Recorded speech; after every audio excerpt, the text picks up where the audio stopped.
Thank you very much. Thank you.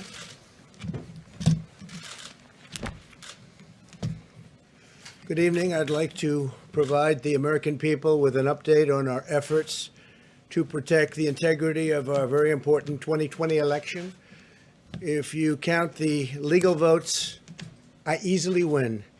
If you count the illegal votes, they can try to steal the election from us. If you count the votes that came in late, we're looking at them very strongly, but a lot of votes came in late. I've already decisively won many critical states, including massive victories in Florida, Iowa, Indiana, Ohio. To name just a few, we won these and many other victories despite historic election interference from big media, big money, and big tech. As everybody saw, we won by historic numbers.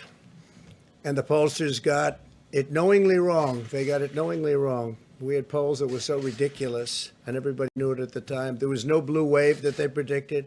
They thought there was going to be a big blue wave. That was false. That was done for suppression reasons. But instead, there was a big red wave.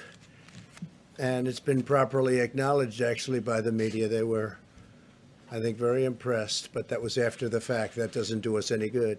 We kept the Senate despite having twice as many seats to defend as Democrats.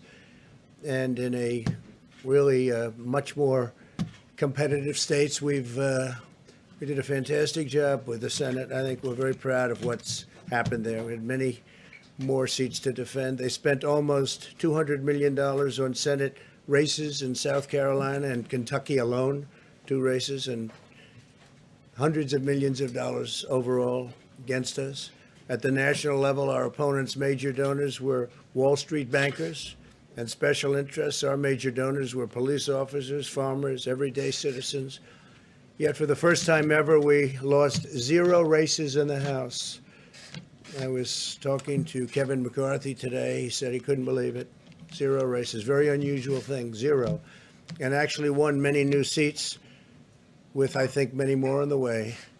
This was also the year of the Republican woman. More Republican women were elected to Congress than ever before. That's a great achievement. I won the largest share of non-white voters of any Republican in 60 years, including historic numbers of Latino, African American, Asian American, and Native American voters, the largest ever in our history. We grew our party by 4 million voters, the greatest turnout in Republican Party history. Democrats are the party of the big donors, the big media, the big tech.